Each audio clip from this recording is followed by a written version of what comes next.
Hello everyone, आज मैं आप सभी के लिए लेके आया हूं निमसेट एग्जाम का 30 डेज का प्लान कि किस तरीके से आप इन 30 डेज में निमसेट एग्जाम की तैयारी कर सकते हैं और पा सकते हैं अपना एडमिशंस एनआईटीज में और ट्रिपल आईटीज में और कर सकते हैं अपना ड्रीम कोर्स एमसीए।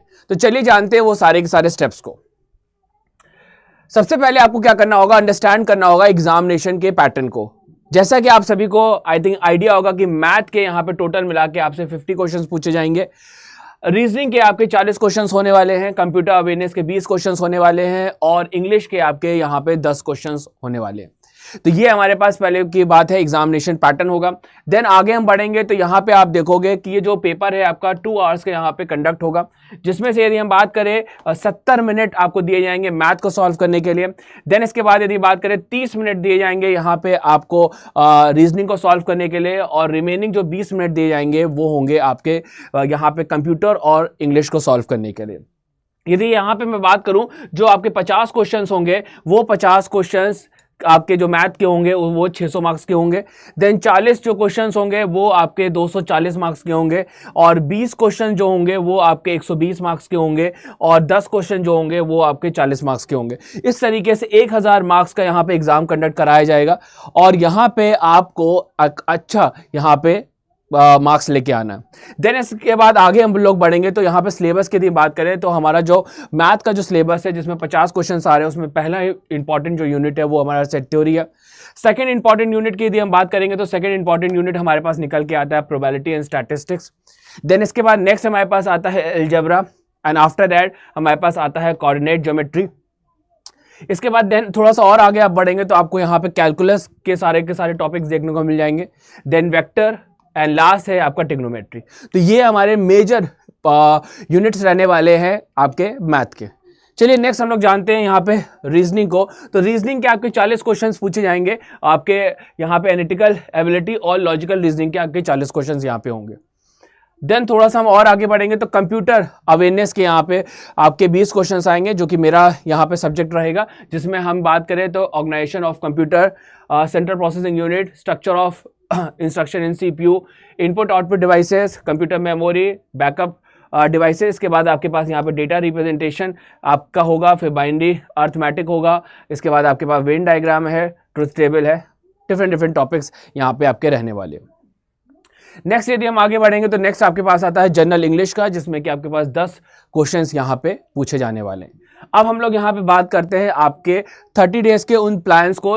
वीक 1 की यदि मैं बात करूँ तो सबसे पहले आपको यहाँ पे अपना फाउंडेशन को स्ट्रॉन्ग करना होगा और फोकस करना होगा आपको मैथ पे।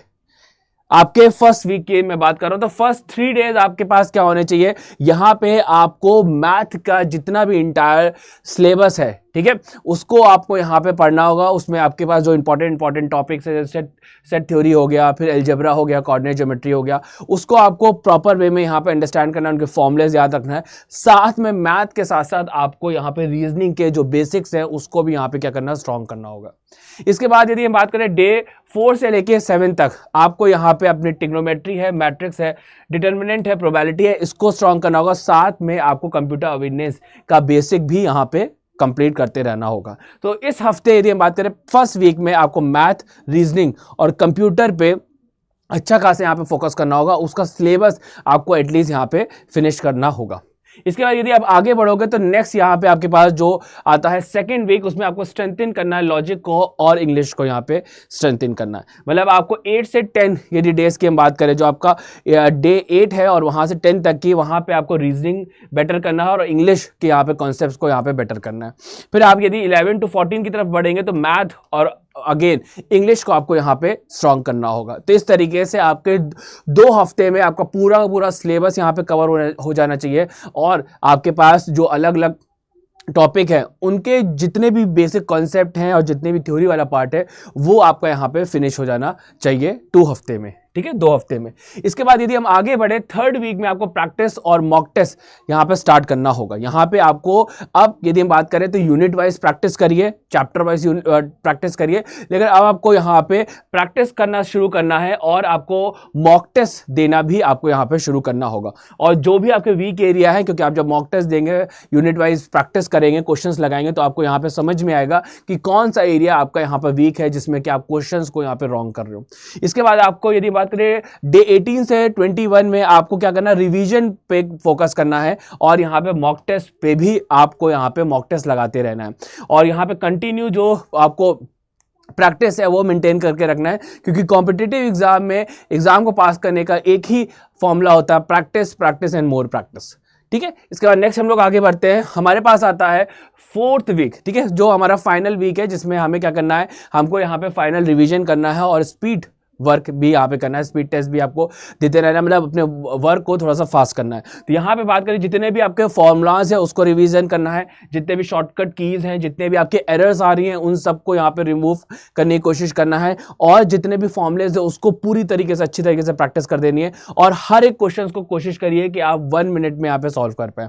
और इसके बाद फिर यदि हम आगे बढ़ते हैं तो आपके पास यहाँ पे 27 से 30 जो डेज होता है, ठीक है, वहाँ पे आपको डेली एक मॉक टेस्ट, मैं तो आपको रिकमेंड करूँगा 2 मॉक टेस्ट आप डेली दीजिए, क्योंकि आपके पास समय कम है और प्रैक्टिस आपको यहाँ पे ज़्यादा करनी है। साथ में रिवीजन आपको करते रहना है और कोई भी नया टॉपिक आपको यहाँ पे स्टार्ट नहीं करना है। जितना भी आपने पढ़ लिया है सिर्फ उसको रिवीजन करते रहिए, तो इस तरीके से आप बेहतरीन तरीके से यहाँ पे पेपर कर पाएंगे।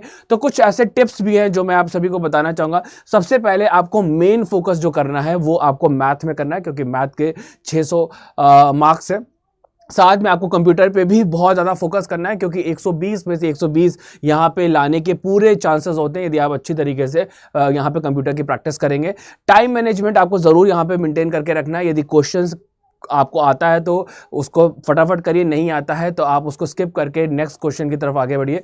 हर एक क्वेश्चंस को हमको एक फिक्स टाइम प्रोवाइड करना है। ऐसा नहीं कि क्वेश्चंस आपसे नहीं सॉल्व हो पा रहा है या उसको करने में आपको समय लग रहा है तो आप उसमें अपना समय वेस्ट करिए और रिमेनिंग क्वेश्चंस को यहाँ पे आप ना कर पाएँ। तो आपको टाइम मैनेजमेंट और एक्यूरेसी मैनेजमेंट पे बिल्कुल फोकस करना है। और यहाँ पे देखो, मॉक टेस्ट एक आपका गोल्डन यहाँ पे मतलब फॉर्मूला होता है कि आपको ज़्यादा से ज़्यादा मॉक टेस्ट आपको यहाँ पे सॉल्व करने चाहिए।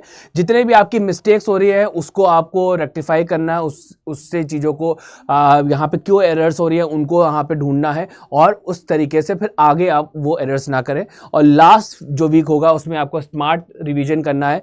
ठीक है, आपको हर एक टॉपिक यदि रिवाइज भी करना है तो कम समय में आप पूरा का पूरा सिलेबस रिवाइज कर सके। तो रिवीजन भी बहुत ज़रूरी होता है। तो 2 चीज़ें बहुत ज़्यादा फोकस करेगा, रिवीजन एंड प्रैक्टिस, जो कि आपको यहाँ पे सिलेक्शन दिलाने में बिल्कुल यहाँ पे हेल्प करेगा। तो मैं उम्मीद करता हूँ कि 30 डेज़ का ये प्लान आप सभी को यहाँ पे समझ में आ गया होगा। तो फटाफट तैयारी में लग जाइए। और आप सभी के लिए हम लोग ने कुछ नया किया है, वो है आपका नया बैच। आप सभी को यदि बैच में एडमिशन्स लेना है तो अड्डा 24/7 पे आपको जाना है, ऑल कोर्सेज पे जाना है, इसके बाद UG एंड PG पे जाना है, CUT PG पे जाना है और आपको निमसेट पे जाना है। यहाँ पे आपके पास है ड्रोड़ा बैच। और आपको यदि चाहते हैं कि आपको प्रॉपर गाइडेंस के साथ तैयारी मिले तो बिल्कुल आप द्रोणा बैच में एडमिशन्स ले सकते हैं, जिसमें कि आपको यहाँ पे हर एक सब्जेक्ट की यहाँ पे क्लासेस देखने को मिलेगी। और आपको यदि मैक्सिमम डिस्काउंट चाहिए तो आपको वो मेरे कोड से मिल जाएगा। May 20 आप अप्लाई करेंगे, ठीक है। जैसे आप May 20 अप्लाई करेंगे तो आप देखिए यहाँ पे मैक्सिमम डिस्काउंट मिल रहा है और ये जो बैच है वो बहुत कम कॉस्ट में आपको मिल रहा है। तो यदि आप चाहते हैं NITs और IIITs में एडमिशन्स और चाहते हैं अपना ड्रीम कोर्स MCA करना तो बिल्कुल आप इस बैच में एनरोलमेंट कर सकते हैं। यदि आपको कोई भी दिक्कत है तो आप मुझे यहाँ पर मैसेज कर सकते हैं मेरे मेल ID पे mayank.garg@247.com पे, ठीक है। तो आपको प्रॉपर और सही गाइडेंस यहाँ पे मिलेगी। तो मिलते हैं नेक्स्ट वीडियो में कुछ और इन्फॉर्मेटिव कंटेंट के साथ। Thank you everyone.